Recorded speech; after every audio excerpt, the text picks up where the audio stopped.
Hi there, Mark here again. Rob's on the camera. Hiya.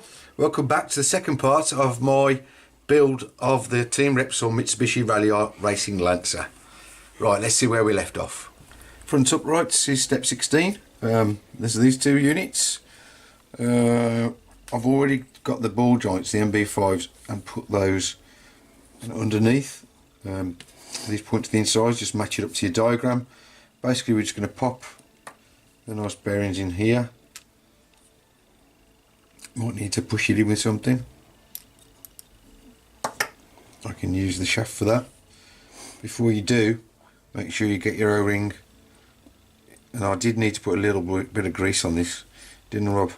You did. It didn't slide down. There's too much grip on that rubber seal. But anyway, just pop that in there with the dog bone.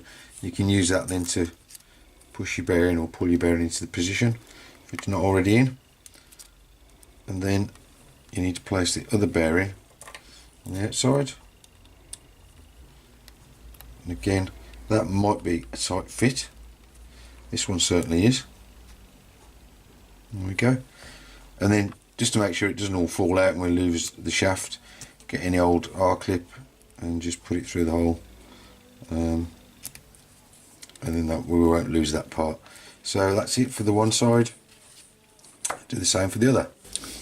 Step 17, it says front axles, but hey, the axles, if you ask me, are there. But okay, we're putting the front steering together. We've got to make up the lower wishbones. There's one done. It's a D6 and a D5. Slot them together like so. Make sure that that line lines up. If you do it the wrong way, you quite clearly see that it's not correct. So yeah, just put that in there. Put the two 10mm screws in these holes. And I wouldn't go too mad tightening these up because this is quite soft plastic, isn't it, Rob? It's yeah, quite flexible stuff. Very easy to strip them. Compared to these which are much harder plastics. So this is very soft, which hopefully will protect against getting cracked suspension pieces, which you might be liable to get if these were brittle plastic. So once you've got that like so, make sure that these are lined up. Then we need C1, and that goes into there with a screw pin like so.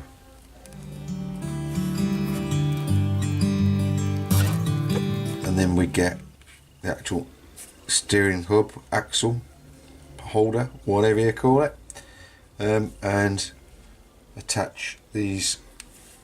They say step screw on there, but I think we call them kingpins, don't we, Rob? Well, yeah, I've always called them kingpin. Call them kingpins. So it goes in there like so,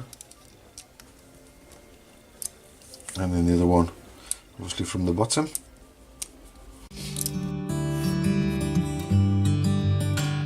Okay, so there's the one side done. Make sure your ball joint's pointing downwards, and basically do the same with this side. Step 18 is just attaching those parts we've just completed onto the front gearbox mount. So basically we need to, it might be a bit fiddly, put those on like so. Make sure your ball joints and the lugs are pointing backwards. We need to get that on there, and then we have to get our nice U-shaped pin and fiddle about trying to get this through all the components. It's actually easier than I thought, Rob. Easy. Yeah. Now, don't do like I usually do and forget to put your dog bones in. So get your dog bone in place, and then you can obviously see where we need to connect that top suspension arm. So your step screw. Don't forget your washer. Let's put that through there. Washer in between. It's a bit awkward without losing my washer, but just clip that into place, and then we'll screw this up.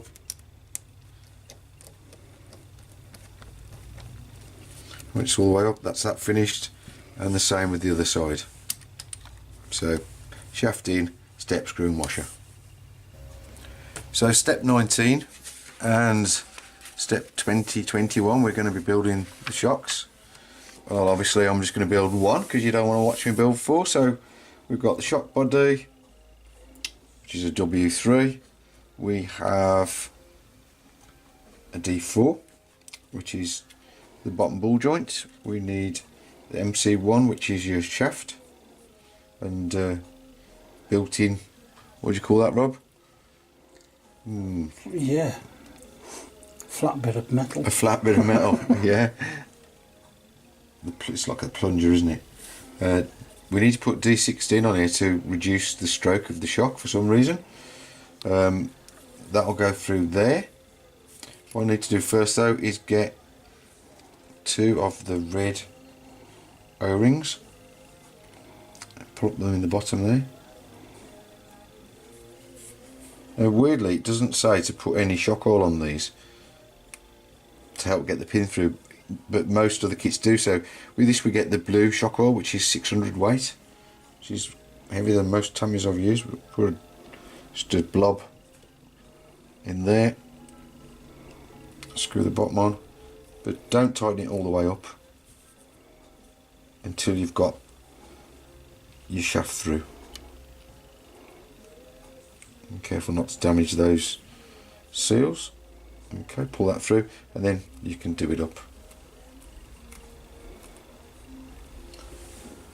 Get oil off the bottom,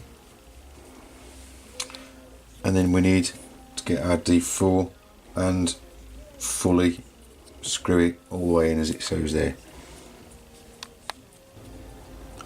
So I've just poured some of the shock oil in, but I'm having real trouble getting the air lock that's underneath that piston. That's the word I was looking for, Rob. Yeah. Can you see that, Rob? I don't know if you can see the air bubbles, but it kind of really doesn't want to come out. It was making some funny squeaking noises with all the bubbles, but I'm getting there slowly. So basically you can still hear the noise there. Make sure you get all that. Can you hear that? Yeah. You can hear the bubbling. Get that trapped air out from underneath the piston, otherwise your damping won't work properly. You won't have enough damping unless you can get all that air out. And make sure all the bubbles come to the top before we go to the next stage, which will be putting the cap on. So once all your bubbles are out, get your green cap MC4 into place. It's got a little bit of oil coming out there, so that must be full. Screw on the top cap, W2. This is when you can do these up nice and tightly, because you can tighten the bottom and the top cap against each other, so that's nice and tight now. All we have to do is put on the spacer D3, put a little screw in there so you can tighten it up. That is a nice adjustment feature, and you can slide it down to where you want. It says up to 5mm. Tighten the screw, and that's how you adjust the pre-tension on your spring, which we're now going to fit over there, and get the bottom retaining part D17. Just pull your spring up out of the way, slide it through. Easier said than done. And there we have one shock, which feels quite nicely damp, really, Rob. It's actually quite a lot of tension on that. I don't think I'm going to be moving that spacer down. That feels a lot of tension, but we'll wait and see when we've got the car on its wheels. We can fine tune it then. So there you go, make 3 more. On to steps 22, and I'm going to do 23 as well, which is fitting the shocks basically to the front and the back. This is the back. You need this little captive nut, MC6, just slots into the back here, the shock tower, and then screw your ball joint in, which is an MC5. Just nip that up.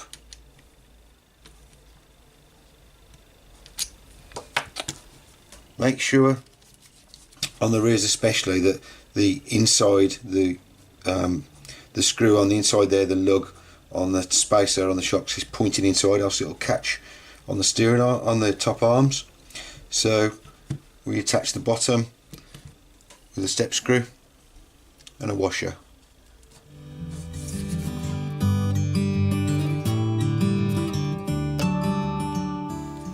So that's the rear. Front again, I've already stuck the one on. It's just a case of your step screw and a washer.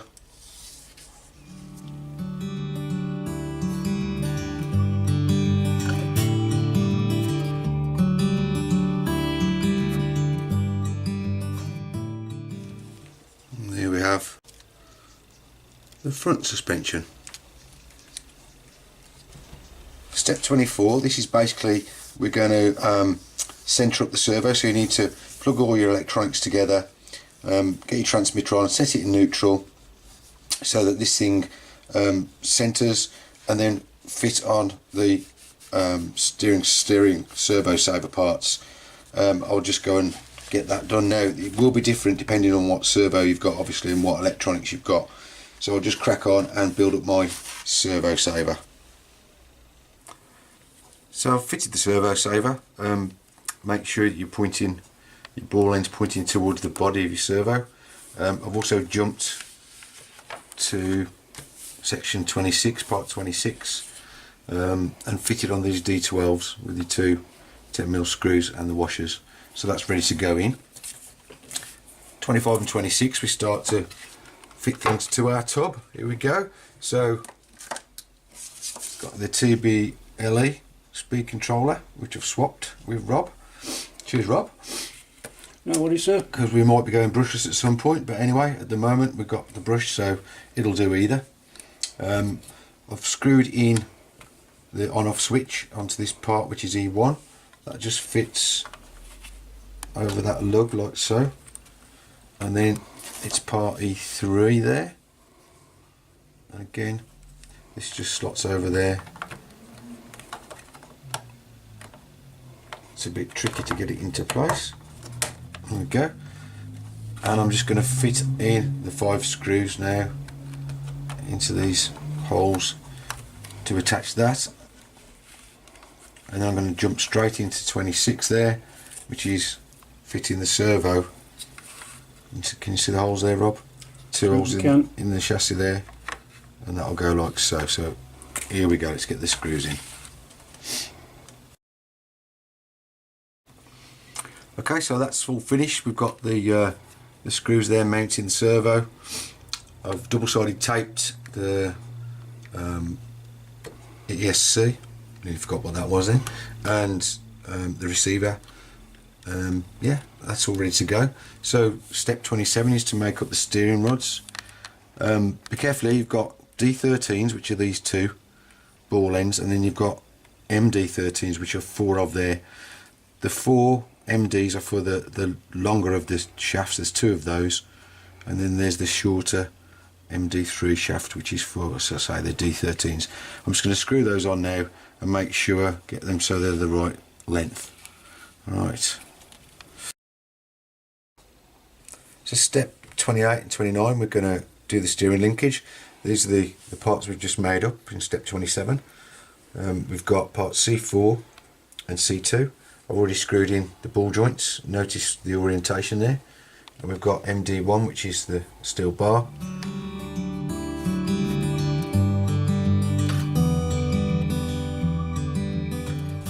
Step 29 then, we're going to fit it into the chassis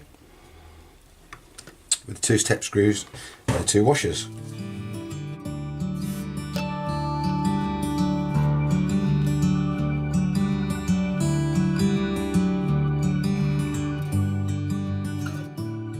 Step 30, which is just fitting the rear gearbox and suspension onto the chassis.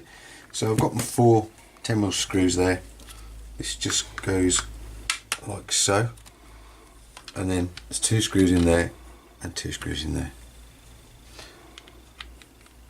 and connect the motor up.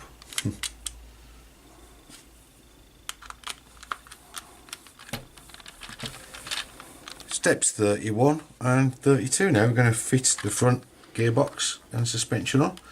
Make sure you're fitting the drive shaft first, don't forget that. Just slip that in there like so. and that's in place now. It just clicks into place, as you could hear. So we've just got a screw in there, there and there, and 2 in the underneath. I've got 8 screws altogether, 10mm, because I'm also going to do 32 there, which is attaching the bumper onto the front, which will also hold that U clamp in there that's holding the front suspension on. So yeah, I'm just going to go and put all those 8 screws in now. Back in a sec. Fitted up there, that's all solidly connected. The screws are in. But Rob, we're just going to show what we found there. We were looking at the front suspension, and there was quite a bit of slop in these bottom arms, the bottom wishbones. So I don't know if you can see in there, there's a shim that I fitted each side, a little blue anodised shim. Yep. And that's taken the slop out, hasn't it, mate? It does. It was flapping about quite a bit, so if you can see as well, if you get one of these, have a check, see if you've got any play. You could always use a couple of ordinary washers, couldn't you, mate? Just yeah. the same. We're just looking to see, I've just clipped on the steering arms there. They look pretty straight. There might be a bit of towing, and if I move the suspension, you can see there the steering geometry doesn't change at all, really. So that's a nice nice steering setup, really. Not too much wobble in that at all. Very pleased with that. Okay, next step, just going to put the wheels on. I've already mounted the tyres on. I haven't glued them yet because I'm not sure whether I'm going to keep these tyres, but we'll go with these first off. So I'm just going to get the wheels fitted on and then screw on the body mounts, and I'll show you that when I've finished. So there she is, the finished chassis. Quite like the look of this one. You can see I've fitted on the front body post there in 2 parts there, and this weird bent thing at the back. I don't know why they've done that, but hey, that's the way it is with a bit of a support. I think the body's going to flex about a little bit on it, but yeah, it's not going to bottom out. It doesn't actually touch the floor when you push the suspension fully down. You can see that, mate? Yep. We've got quite a lot of suspension travel there, which looks good for off-road, and it is very stiff. Don't know whether I'll be looking at maybe taking these spacers off the shocks and putting some smaller clips on, but we'll run it first and see how it goes. So thanks for filming it, Rob, and thanks everyone for watching. I hope you enjoyed it, and hopefully you'll join me on the next one where we're going to finish up this lovely body, if I can fit it on. Painting and doing the light buckets and so on. Like I say, I've not fitted leads before. Yeah, hope to see you soon. See ya.